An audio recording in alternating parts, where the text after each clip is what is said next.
on-chain problems we have. This is an excellent work done by Zach XPT. I think this happened last year, the year before, where he traced the source of funds from North Korean Harmony hack, where funds went from Tornado Cash, which is a privacy protocol, all the way to Railgun, and somehow he has done an excellent work tracing it back to exchanges.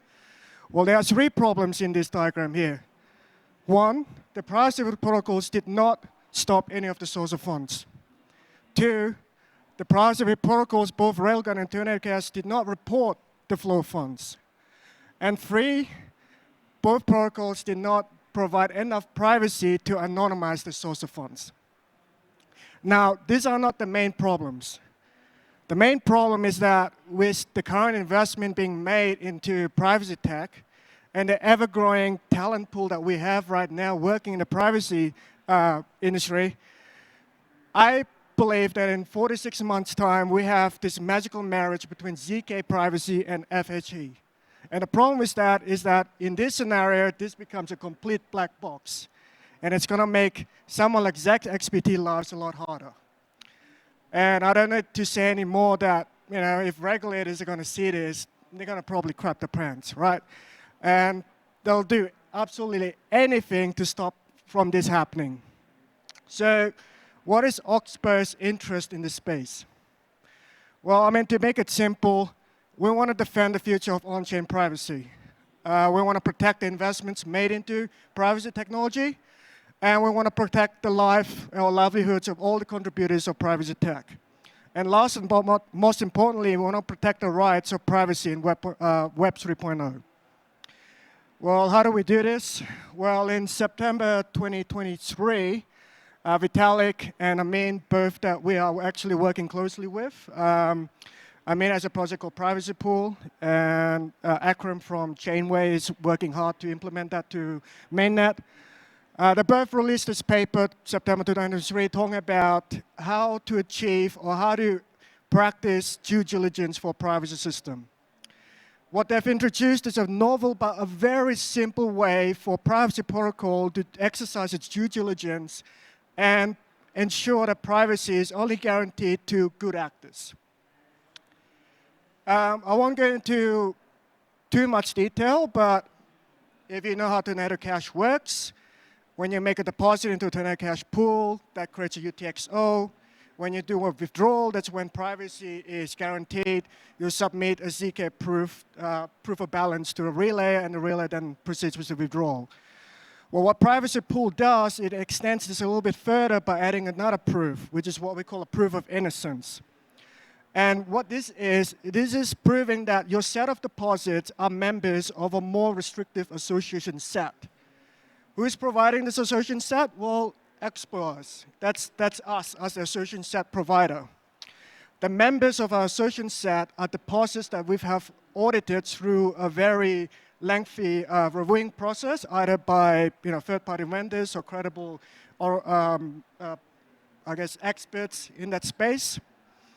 And then what you do is, if you want to produce a proof of innocence, you just pull our association set, get your set of deposits, generate a membership proof with an association set, and then provide that as a relayer.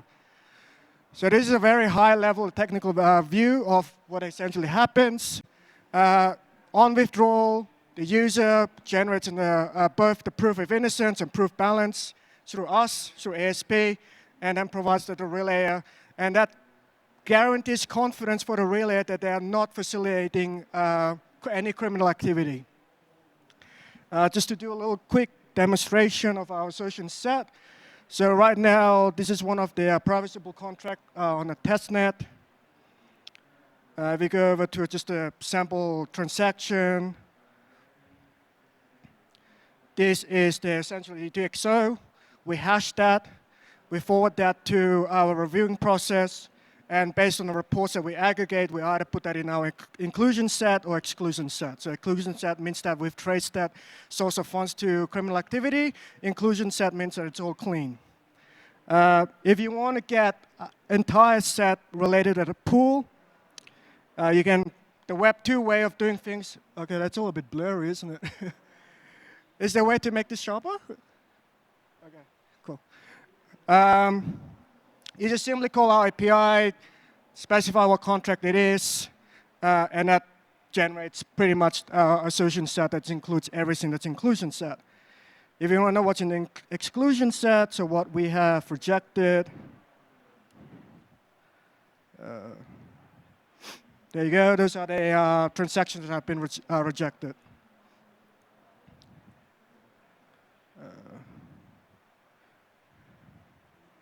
Okay, cool. So let's say you have a set of hashes of your deposits, and you want to create an association set with your own deposits. You can specify it in the hash set. So those are my deposit hashes. I want this to be a union. I want this to be a random set with seeded of 20 extra transactions, so that increases my anonymous set. And to add that even more, I want this to pin this to IPFS and put this on chain. So if I send it, that'll go into our backend, we'll generate the set for you. There we go. So that's the association set with 20 random hashes, including my deposit hashes. And right at the bottom here is the transaction hash when we put that on chain. Currently, we're live. Our association sets are living in the ZK EVM testnet.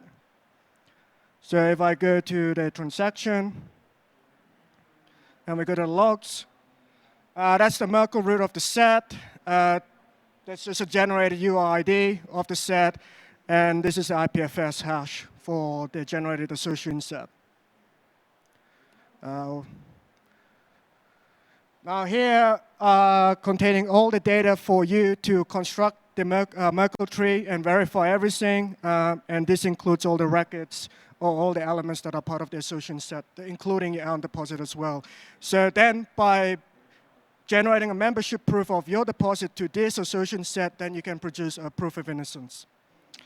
The sets are also living on our chain as well. So you can specify with the MTID all the elements, all the hashes related to that set, and also identify if a certain element or a certain hash existed in an association set. So hypothetically, you can also generate your association set on chain. So where to next? Well, there are three key areas that we're looking into right now. So one is sophisticated on-chain analysis. We want to cut down the time to decide on a transaction with high level of confidence. That involves us incorporating KYC to a certain degree, plus working also with digital identities. Right now, we're working with Polygon ID to achieve that. We want to work also in predicting intents, so understanding the intents of users entering into privacy pools. And we're also working with notable names and vendors in the space to achieve this. So let you imagine around while, you probably can guess who we're working with. Second key areas, we want to focus on data availability and accessibility. So we want to make sure that we can generate and verify association sets, and also verify proof of innocence rather quickly and easily. I've just seen a lot of our data is on chain, but we also involve IPFS storage as well. We're looking at also integrating with a P2P PubSub encrypted channel. So we're looking at integrating with Waku on that. And maybe, I mean, it's still up to debate, maybe roll out an L0 and L2 as well for it. And last, we're also focusing on trust and transparency. So Oxbow right now paving the way for decentralized ASPs. So we are looking into creating a generalized framework in which you can establish trust and transparency for ASPs. And by doing that, we're tackling the question on how can we verify that an ASP is not censoring valid transactions or is not in front for criminal organization. So we start off by generating ZK proofs to verify that the decision around rejecting or approving a deposit is based on a set of verifiable audit reports, such as from chain analysis or TRM, and transparent set of criteria. So right now we're working with Succeed SP1's ZK VM SDK for that. So I'm going to end my talk with these two statements. I see ASPs as critical in defending on-chain privacy. And I see ASPs are also critical in protecting the future of decentralization. So if you want to work with us or you want us to integrate with you, please reach out to us via our website or via my Twitter. We're also hiring. I mean, we need incredible talent as well working in the space. So please also reach out to us for that. Thank you.